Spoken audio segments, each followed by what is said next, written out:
It seems quiet and calm, but these fishermen are in incredible danger. They are being stalked by the deadliest tiger in the world. A tiger that can strike from land or water and kill in an instant.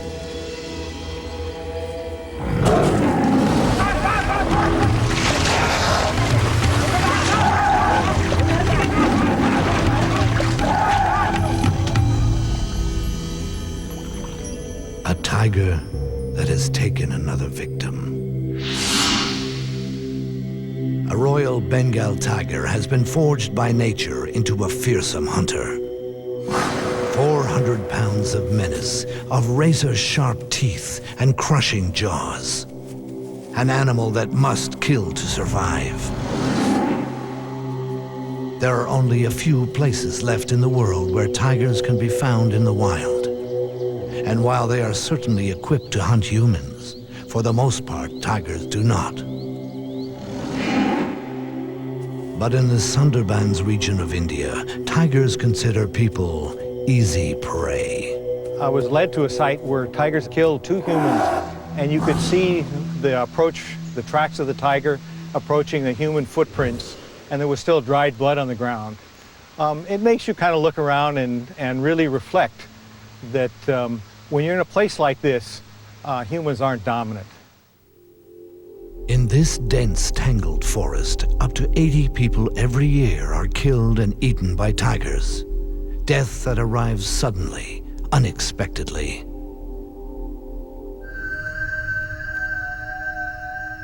Even without the tigers, the Sundarbans is an eerie, menacing part of the world. Gnarled fingers of thick mangrove swamp stretch out into the Bay of Bengal.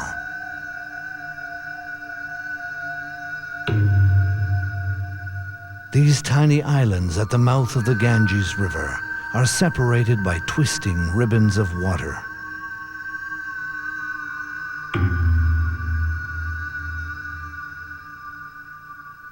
The isolated clumps of mud and forest make up the Sundarbans Tiger Reserve.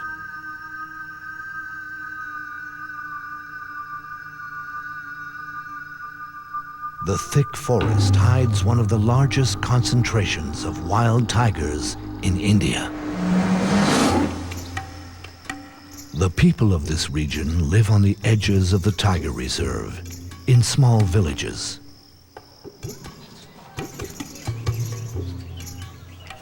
The menace that lurks in the forest surrounds them.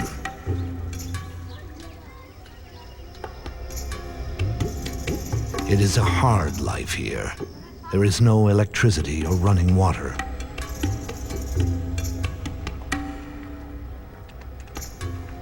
Most make their living by fishing or collecting honey. And the best fishing and the richest stores of honey are found deep in tiger territory. Normally, this area is closed to visitors, but authorities do give villagers permission to enter to make a living.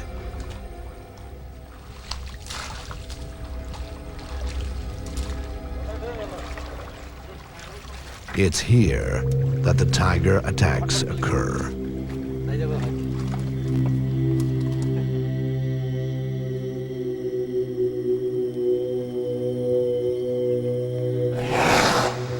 No one knows how many people have been killed by tigers.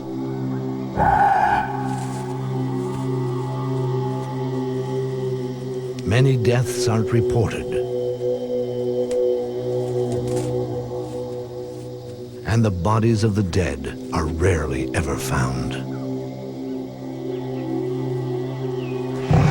The tigers go deep into the woods to devour their prey. But the stories live on. Jamuna Sardar. 4 years ago, her husband went fishing for crabs.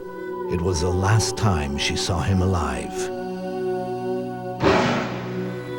Sunil Mondal tried to wrench his son from the mouth of a tiger. He failed, And now his son's wife, his son's family, his son's daughter are all left behind.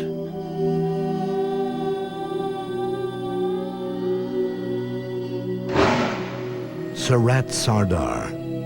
His father was killed while fishing, pulled from his boat by a tiger.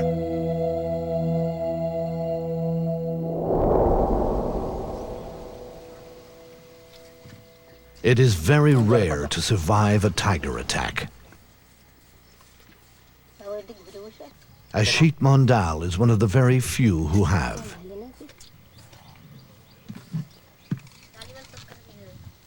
Just a few months ago, Mondal was deep in the Sundarbans fishing for crabs when suddenly his life changed forever.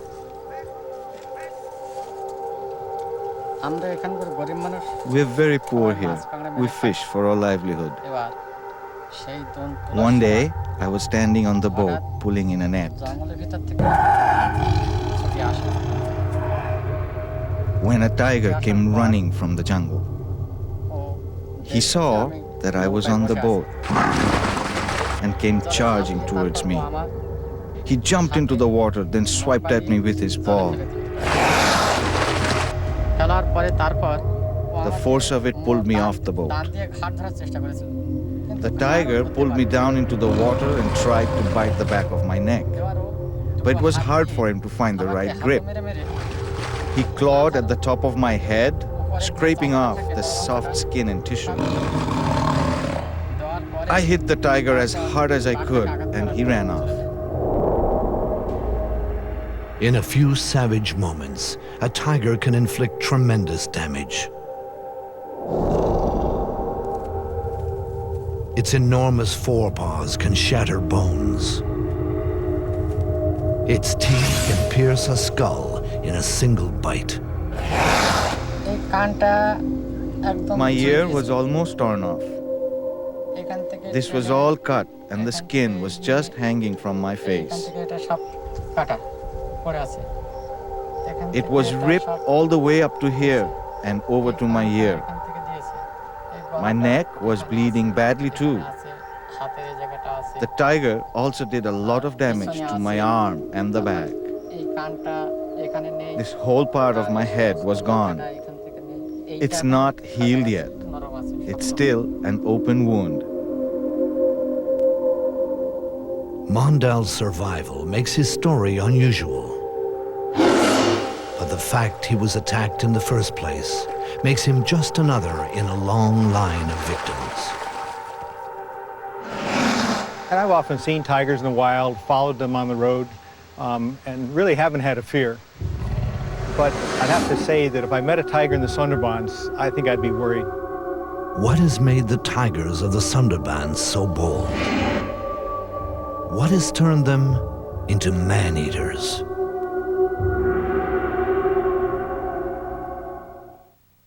These are Royal Bengal tigers, the same type of tiger that lives in the Sundarbans.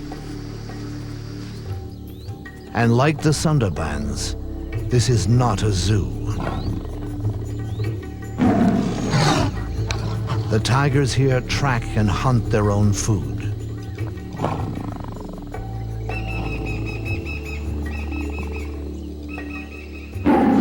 But even with all the people nearby, there is no serious concern of tiger attack. Since the park was established in 1968, no one here has been killed by a tiger. During the same time in the Sundarbans, well over 1,000 people have been hunted down.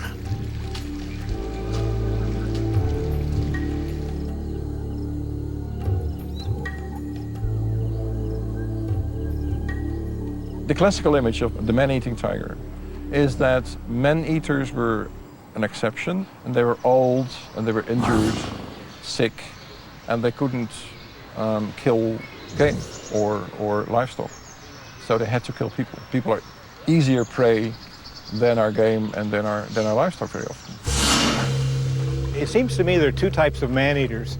There are man-eaters that get injured and are desperate for prey. But deep in the Sundarbans, they're killing even when they're very healthy. Living in the shadow of the man-eating tigers is a part of daily life in the Sundarbans.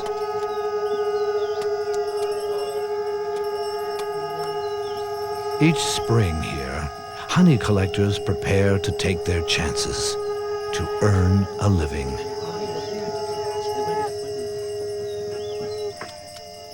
The danger of entering the forest makes this a solemn occasion. Their families and other villagers gather to offer sacrifices to ensure their safe return.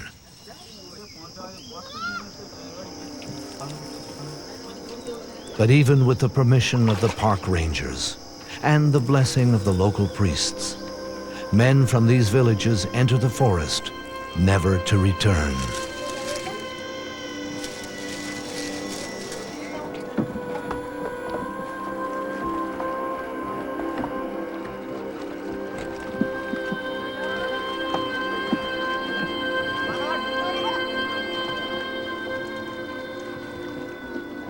As they travel out into the forest, they put themselves at the mercy of one of the most ferocious hunters in the world.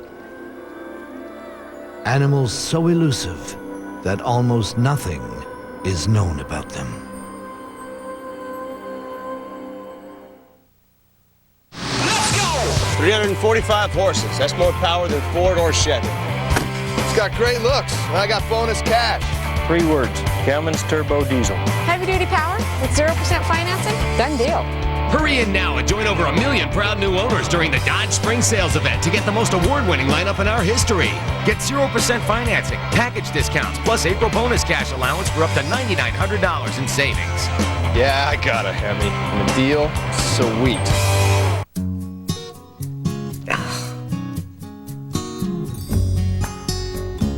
Land O'Lakes spreadable butter with canola oil. Here, Grandma. This works better. Spread the taste your family grew up with right from the fridge. From Land O'Lakes. I remember this card. We gave it to you for Mother's Day. I think you cried. I got this card the day you were born. Hey, this one's pretty. It looks kind of mushy.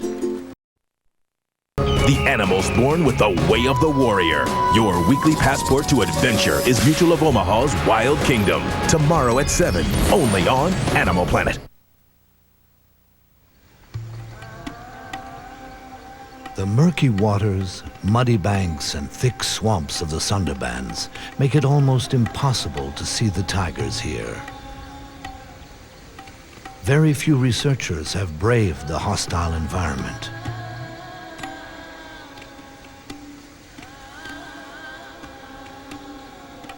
Very little is really known about the Sundarbans tigers. The Sundarbans at first seemed to me a pretty exotic place. Nowhere else in the world do tigers live in a mangrove habitat. And it's hard to walk. The pneumatophores make it, I think, difficult even for tigers to go through some habitat. There's deep mud. But there's one thing that tigers need. There's abundant prey, and that's why there are a lot of tigers there.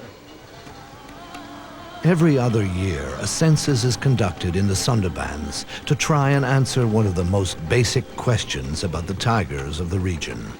How many are there?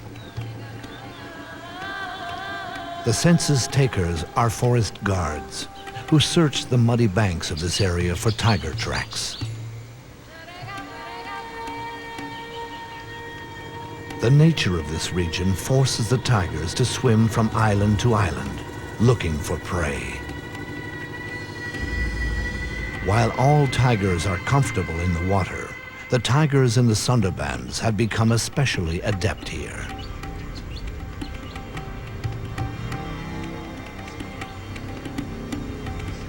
This rare footage captures one of these tigers in the act. Seeing a tiger in deep water can be the last thing a fisherman here ever sees. The tiger is tracked to where it left the river. But seconds after leaving the water, it has dissolved into the forest,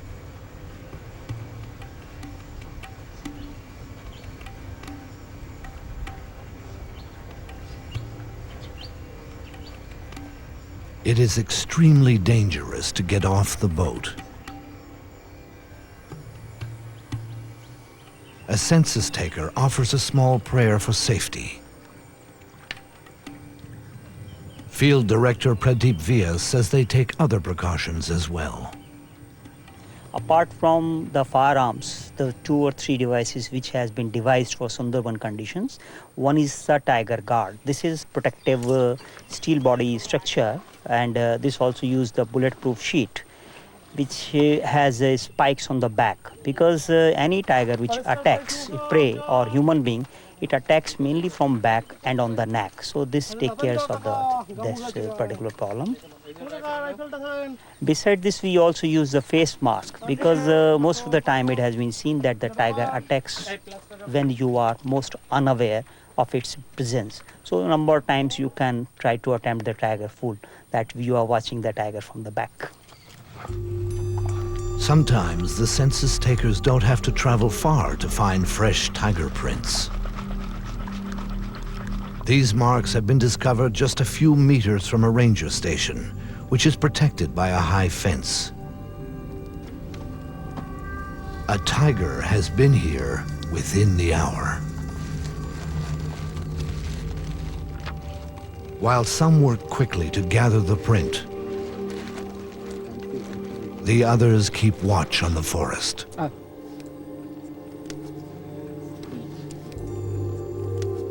In the year 1995, one of our staff, Prabhas, was actually killed by tiger, and this was a very serious accident, and the whole census operation was stopped because of this. Each tiger's paw print is unique, as individual as human fingerprints. By comparing this imprint to other casts, they can learn if this is a new animal or not. In this way, a rough census of the tiger population is gathered. This paw print, and others like it, are giving insights into this unique animal. Well, the biggest thing we've noticed so far is that the tracks of tigers are really small. So we think male tigers could be even 150 pounds smaller than the big tigers elsewhere. The prey itself may be part of the reason for the smaller tigers here.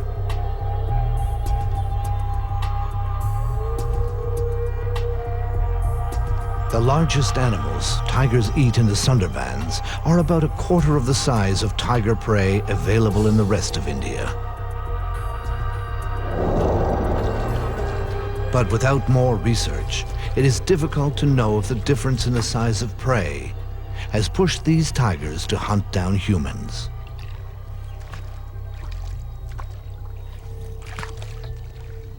The honey collectors are now deep within the forest, in tiger territory. With the blessing of the tiger god, the collectors search for beehives.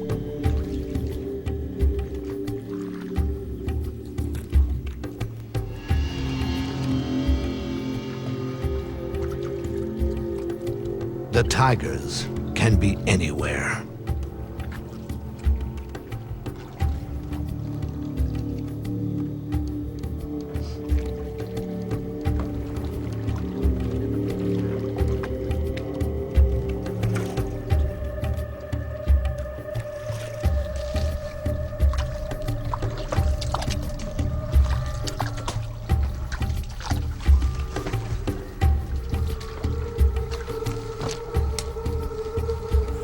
But the reward is worth the risk. This is what the honey collectors have searched for. Hives dripping with bees and honey.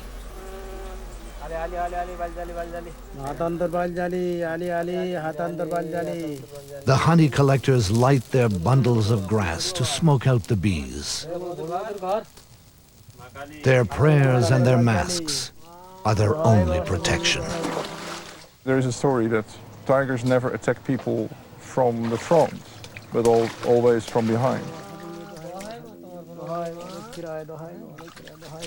And therefore they have carried out an experiment in the Sundarbans, and they've given the people masks to put on the back of their heads when they were walking through tiger areas. And in the beginning, the tigers seemed to fall for this ruse. But then they cottoned on and they discovered that this was a ploy. And they again attacked people even though they were wearing a mask. I don't really know how to protect people in the Sundarbans. I don't think the masks work. Other people do, but I'm pretty sure they don't work. I think one of the things they could do for tigers in the middle of the Sundarbans is to close an area. There is one part of the Sundarbans that has been closed off to people. It is known as the core zone. Around this is a ring of land where people with permits are allowed to fish or collect honey. But the core zone is strictly off limits to everyone but government personnel. Field Director Pradeep Vyas and his wardens patrol the area to keep people out. Tiger attacks are certainly more in core zone because tigers are not used to the presence of human beings. They come in contact with people very less as compared to the tigers in the fringe zone. Recently, a group of locals snuck into the core zone. They had no permits, no permission. A single tiger attacked and killed 3 men. Vyas and others were shocked by the attack. Normally, a tiger will only kill one person, then devour their body. Vyas believes the attack shows how little we know about these ferocious animals. In my opinion, tiger understand human behavior very well, though we have yet to understand the behavior of tiger. With so little known about the tigers here, it's difficult to determine why the attacks occur. Perhaps the very nature of this place can explain why the tigers in the Sundarbans are the last in the world to hunt humans.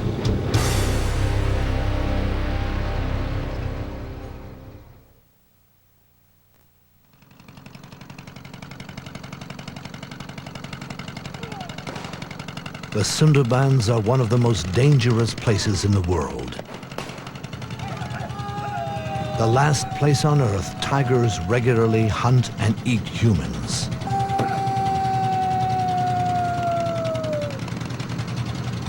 In this remote part of northeast India, park rangers take unusual measures, hoping to keep tigers away from the villages, hoping to keep predator and human prey apart.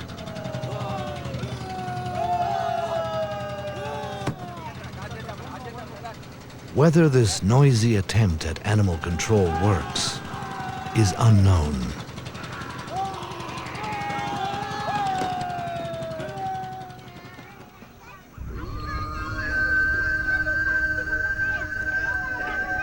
This extreme effort to keep tigers away from the villages of the Sundarbans is not duplicated in other tiger reserves in India. Here at Bandhavgarh National Park, villages ring the tiger reserve, just as they do in the Sundarbans. But no one can remember the last time someone was killed by a tiger.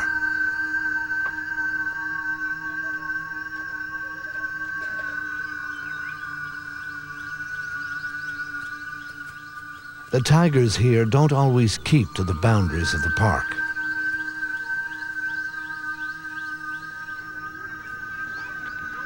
They regularly enter this village in search of prey, but strangely have never attacked people.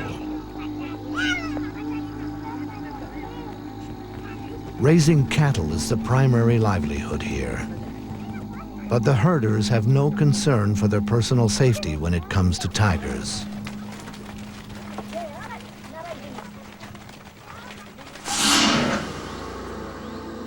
This tiger, B2, is the best-known cattle killer in Bandhavgarh. He leaves the park frequently in search of easy prey. But even though he often travels near the villages and comes very close to people, he has never attacked anyone. In fact, in all the years Bandhavgarh has been a sanctuary, there has only been one tiger attack. Claude Hadencourt is a French tourist who survived the attack. He went to India to see tigers firsthand. What he saw almost cost him his life. The tiger attacked the car while we were stopped. We were listening to the barks of the deer that announced the presence of the tiger. Everyone was listening carefully, and when we turned around, we saw the tiger on the road, about 200 meters from us. He got closer, and we could take a few pictures. We could see the tiger was beaten up, or in an accident, because he had a big wound on his lip and was missing some teeth. He was walking normally, but when he saw all the cars, he started to run faster and faster. And finally, when we least expected it, he jumped in our car.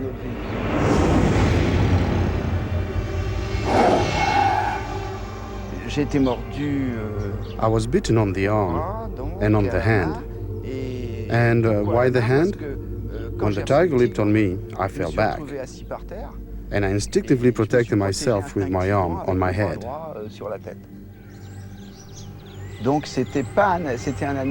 It was an animal in bad condition. And that would explain its attack. An animal in good health doesn't have this behavior. Back in the Sundarbans, the fact is that healthy tigers will attack and kill humans when the opportunity presents itself.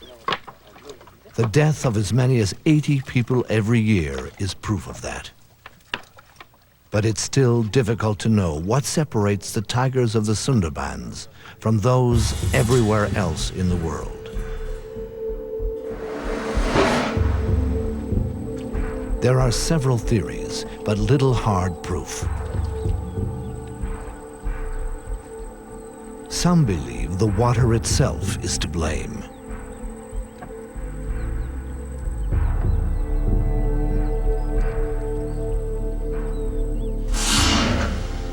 Because the Sundarbans rest on the Bay of Bengal, the salt content of the water is quite high.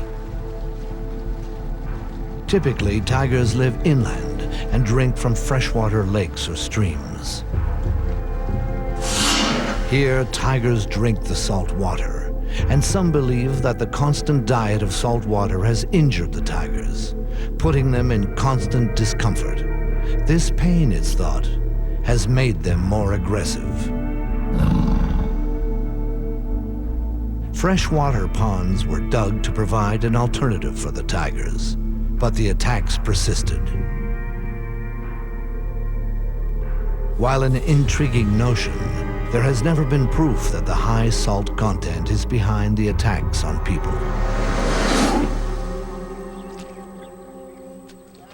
Another theory is also tightly bound to the waters here.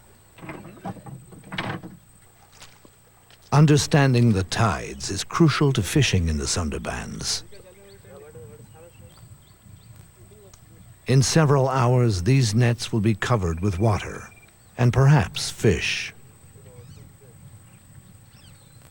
The regular movement of the tides shapes the behavior of the fishermen. And some who study the tigers of the Sundarbans believe that tides may also make these animals unusually aggressive. When the area floods, scent markings that define a tiger's territory are washed away. Aggression then becomes the only way to defend their territory. There is even a more gruesome theory. Some believe that the tigers have acquired a taste for human flesh because of the weather. Brutal cyclones frequently batter this region, killing thousands. The rivers and canals are often filled with the bodies of the dead, on which the tigers feast.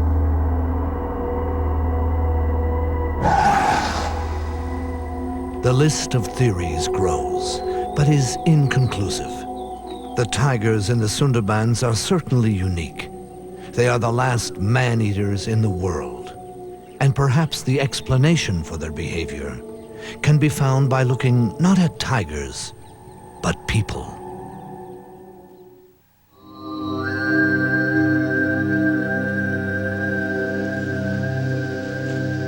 The ghosts of the past can be found throughout Bandhavgarh National Park in central India. Once the seat of a royal dynasty, nature is now steadily reclaiming its own. Slowly, relentlessly, the forest is returning.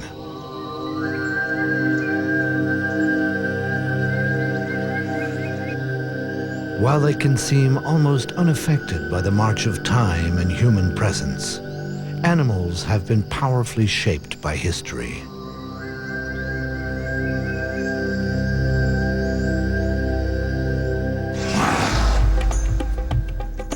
In Bandhavgarh, that's particularly true of the region's most powerful predator, the tiger.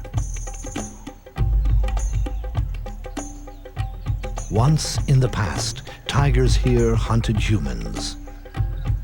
They don't today, and the reason can be found in a brutal, bloody history. Nowadays, tiger attacks are rare.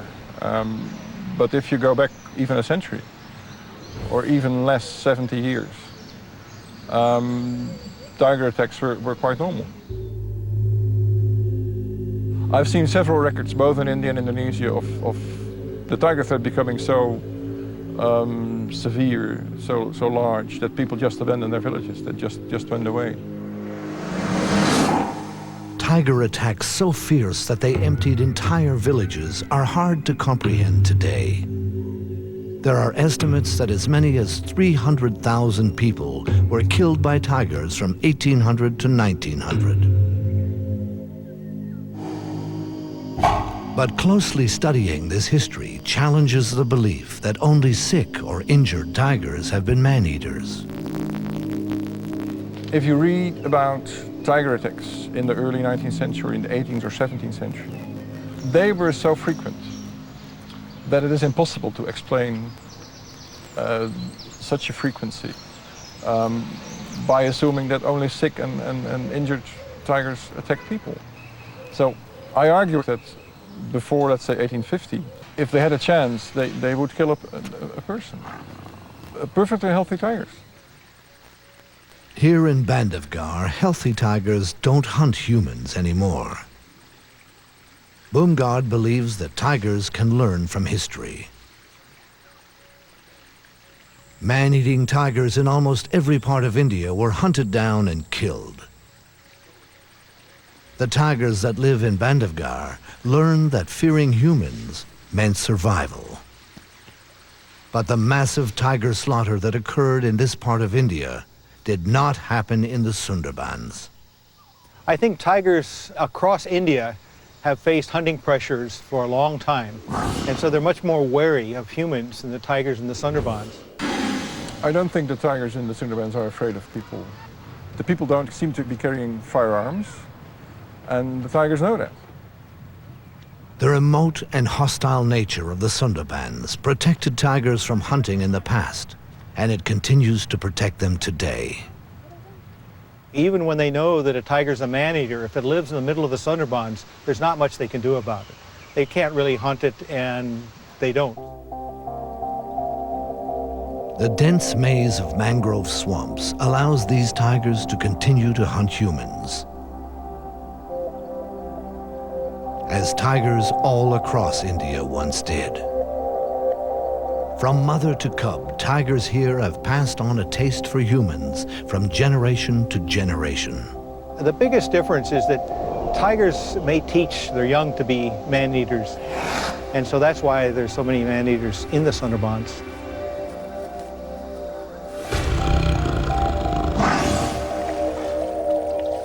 Not fearing humans, the tigers here keep hunting them.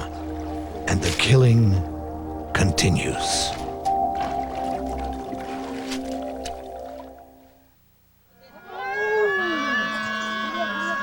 A young child is lost in the forest, at the mercy of the deadly tigers of the Sundarbans.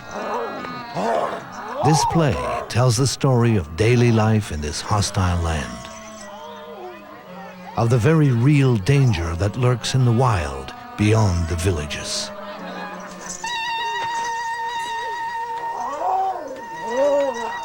The people here believe that the tiger god, Dakshin Roy, can kill if he is displeased. They believe he can read minds to gauge the amount of respect for him. That their survival depends on his happiness.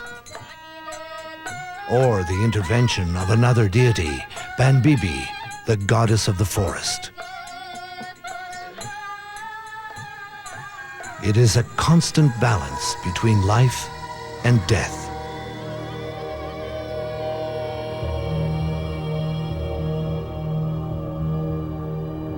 A balance the people here accept.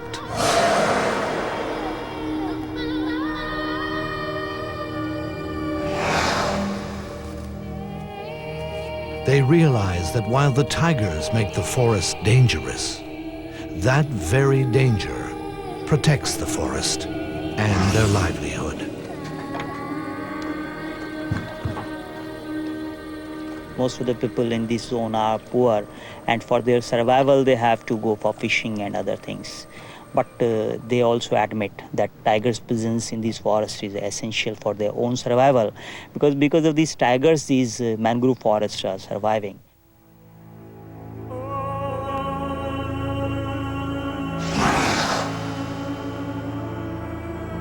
The villages here are filled with orphans and widows, and people who have harrowing tales of survival. It is the reality of life in the Sundarbans.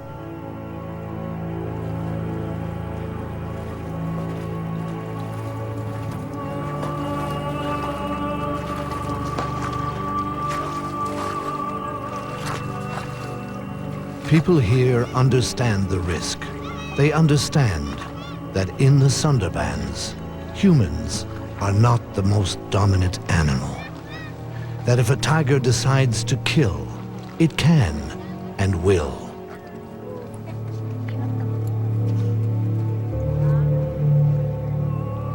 This is a place which has remained virtually untouched by time.